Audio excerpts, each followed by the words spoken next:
नमस्कार welcome to our channel MM guidance. आज ये वीडियो रे आम आलोचना करवा यूजीसी नेट केमिति अप्लाई करेंगे, तार एलिजिबिलिटी कौन, एग्जामिनेशन पैटर्न कौन, कैरियर ऑप्शन कौन रही एवं केमिति प्रिपेरेसन होगा। तेणु आसतु प्रत्येक पॉइंट को सहज भाव में बुझी ना संपूर्ण वीडियोटी को देखिले बहुत किसी जानीपर।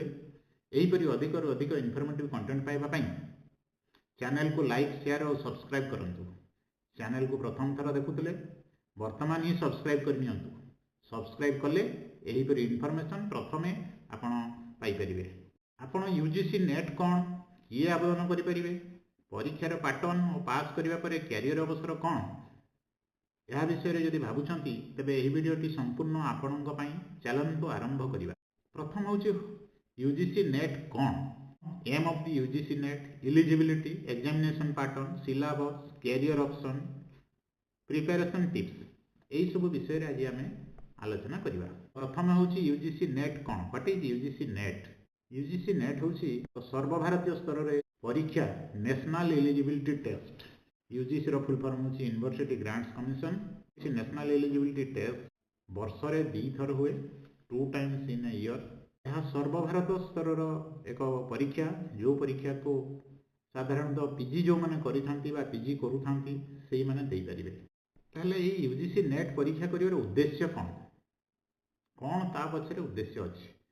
भारत सरकार बा गवर्नमेंट ऑफ इंडिया यूजीसी को दायित्व देइछंती यूजीसी नेट परीक्षा करने से कौन हुए, जो मैंने पोस्ट ग्रेजुएशन करिछंती सेमानंक भितर उपयुक्त बा योग्य प्रार्थी बाछिबा पाई कौन पाई ना for recruitment of assistant professor आउ research fellowship, junior research fellow JRF, ता संगे पीएचडी एडमिशन करने यही 3टी विषय रे योग्य प्रार्थी खोजिबा पाई भारत सरकार यूजीसी को दायित्व देइछंती। यूजीसी तेणुक नेशनल एलिजिबिलिटी टेस्ट करुछि एवं से जो मैंने क्वालिफाई करेंगे जूनियर रिसर्च फेलोशिप पाइबे बा असिस्टेंट प्रोफेसर पाइबे बा पीएचडी करेंगे, ता उपरे डिसीजन होछि।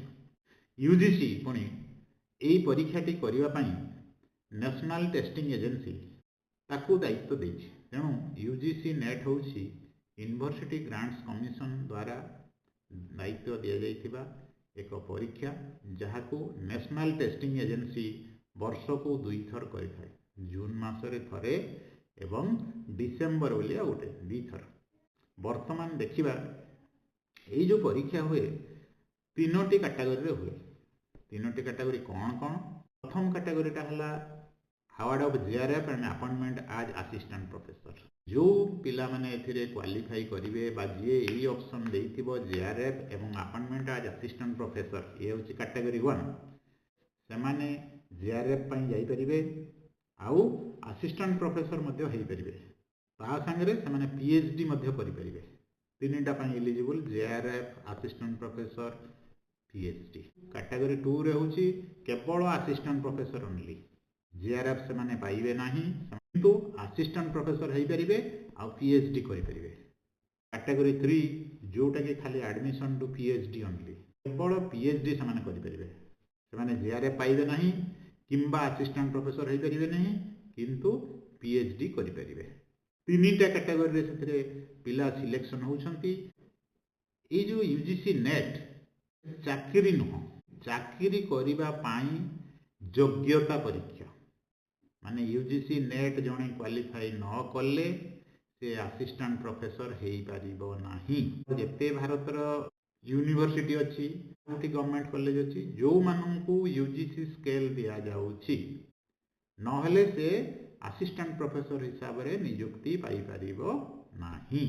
यूजीसी भारत सारा परीक्षार्थी गोटे परीक्षा करुछि, सेटा होछि यूजीसी नेट, एनटीए द्वारा परिचालित होछि, वर्ष को 2 थर हुए। यही परीक्षा देवाई आमर कौन एलिजिबिलिटी थिबा दरकार, जने मास्टर डिग्री करिथिबा दरकार विथ 55%, जदि से जनरल कैंडिडेट 50% होछि एसटी एससी ओबीसी और पीडब्ल्यूडी, जदि रिजर्वेशन को आसछि ताले 50% रखिथिले मध्य से यूजीसी नेट देई परिबो। जदि जड़े 4 इयर्स बैचलर्स डिग्री कर 75% मार्क रखी जेनराल आउ अन्य रिजर्वेशन 70% जदि अच्छी से मध्य यूजीसी नेट दे पारिबो। इलिजिबिलिटी पर आसंतु परीक्षा रे कौन आसीबो एग्जामिनेशन पैटर्न दीटा पेपर रे परीक्षा हबो पेपर 1 आउ पेपर 2। पेपर 1 100 मार्क रो हबो 50 टी क्वेश्चन आसीबो जनरल पेपर पा जाउछि on teaching and research aptitude. Paper 2 domain 200 mark 100 टी क्वेश्चन टोटल ताले मार्क हला 300 क्वेश्चन हला 150 300 मार्क रो परीक्षा 3 घंटा ड्यूरेशन। जनरल रिसर्च पेपर बा टीचिंग एप्टीट्यूड बा रिसर्च एप्टीट्यूड ए पेपर टी समस्त कंपलसरी से ऑप्शन नाही। डोमेन सब्जेक्ट होउछि कैंडिडेट निजे सिलेक्ट करिवो। मु जदि पॉलिटिकल साइंस रे मास्टर डिग्री करिछि मु पॉलिटिकल साइंस चूज करि परिबी मोर डोमेन सब्जेक्ट हो पॉलिटिकल साइंस। मु जदि हिस्ट्री रे पोस्ट ग्रेजुएशन करिछि ताले मु डोमेन सब्जेक्ट हिस्ट्री नेबी। मैनेजमेंट रखिछि पोस्ट ग्रेजुएशन रे ताले मु डोमेन सब्जेक्ट मैनेजमेंट नेबी। कैंडिडेट जोटा सिलेक्शन करिवो ताको कहउछि डोमेन सब्जेक्ट एवं सेथिरे 100 टी क्वेश्चन आसीबो 200 नंबर रो परीक्षा हबो। आसिला प्रिपरेशन टिप्स केमिति प्रिपेयर हेबा। प्रथम तो होछि सिलेबस फर्स्ट एंड फॉरमोस्ट हला जदि आमे यूजीसी नेट दवा पे इंटरेस्टेड बा चाहूछे ताहले डाउनलोड दी सिलेबस। दुई रे हला प्रिपरेशन विथ कंटीन्यूअस प्रोसेस। आज प्रिपरेशन हवा पुणी 5 दिन पर पढ़ा से सब नहीं जदि आम प्रिपेयर हेबा ताले प्रत्येक दिन किसी ना कि पढ़ा से अध घंटा हो घंटे हो बा 2 घंटा हो। पेपर 1 को मध्य प्रत्येक दिन पढ़ा ठीक सेमती पेपर 2 को मध्य प्रत्येक दिन पढ़ा कंटीन्यूअस प्रोसेस रे पढ़ा। प्रीवियस ईयर रो क्वेश्चन पेपर जो रही से क्वेश्चन पेपर को सॉल्व करवा। क्वेश्चन पेपर प्रीवियस ईयर रो क्वेश्चन देखिले जे को टाइप रो क्वेश्चन आछि कोन आसुछि ता ऊपर हमर आईडिया हबो एवं आमे सेही अनुसार निजे निज को प्रिपेयर करबा। ठीक सेमती रेगुलर बेसिस रे आमे मॉक टेस्ट देबा। रेगुलर बेसिस रे आमे हमर क्वालिटी जज करबा जे केते बढ़ुछि केते कमुछि 3 घंटा भितरे केते करि पारुछे सेटा को आमे सब बेले नजर करिया पई रेगुलर मॉक टेस्ट देबा। यह कंप्यूटर बेस्ड परीक्षा होए सीबीटी तेणु ऑनलाइन रे फॉर्म पकेले आमे सीबीटी माध्यम रे परीक्षा देबा। देखंतु जे जेआरएफ जण जदि क्वालिफाई करूछि कैटेगरी 1 रे जे क्वालिफाई करिवो ता पई बयस सीमा रही। कैटेगरी 1 रे मु जदि परीक्षा देबा पई चाहिबी ताहले मोर बयस 30 वर्ष भितर हेइथिबा दरकार नहले मते जेआरएफ मिलिबो नाही। कैटेगरी 2 और कैटेगरी 3 जदि खाली असिस्टेंट प्रोफेसर बा खाली पीएचडी करिया पई चाहूछि ताहले अपर एज लिमिट किसी नाही। से जो 30 वर्ष रहिला सेठी जदि पुणी रिजर्वेशन थिबो से अनुसार आ 5 वर्ष बढ़ी जिवो। जदि एलएलएम डिग्री करथिबे ताहले 33 इयर्स हो 3 वर्ष रिलैक्सेशन तांको पई रहिछि। जेआरएफ क्वालिफाई करले मासको 40,000 टंका लेखाएं फेलोशिप मिलिबो। जोठी आपण पीएचडी एडमिशन करिवे से अनुष्ठान आपनको 40,000 टंका लेखाएं देबो बा सेठू एक्टिव कले यूजीसी आपनको 40,000 टंका लेखाएं मासको मास दबो। तार ईयर वाइज पुणी डिफर करिवो junior research fellowship senior research fellowship एमती टोटल 5 वर्ष पर्यंत पाइबे। 2 वर्ष जूनियर रिसर्च फेलोशिप आउ 3 वर्ष सीनियर रिसर्च फेलोशिप ता संगे हाउस रेंट मिलिबो।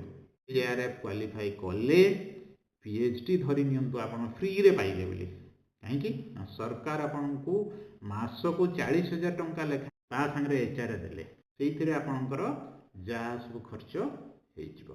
जेते भल पढ़िबा जेते अधिक पढ़िबा सेते अधिक पाइबा। जदि आमे भलो से पाठ पढ़ी जेआरएफ क्वालिफाई करिगले ताले आवश्यकता नाही रिसर्च करिया पई। रिसर्च करिया पई पैसा बहुत दरकार पैसा नाही मु करि पारुनी पीएचडी तार प्रश्न नहीं। तेणुक आमको भल भाव में प्रिपेरेसन हाँपी पड़ो एवं आम फास्ट टार्गेट रखा जदि आम 30 वर्ष भितर अच्छे 30 वर्ष आमको होना प्रथम टार्गेट रखा जेआरएफ केमी क्वालिफाई करवा।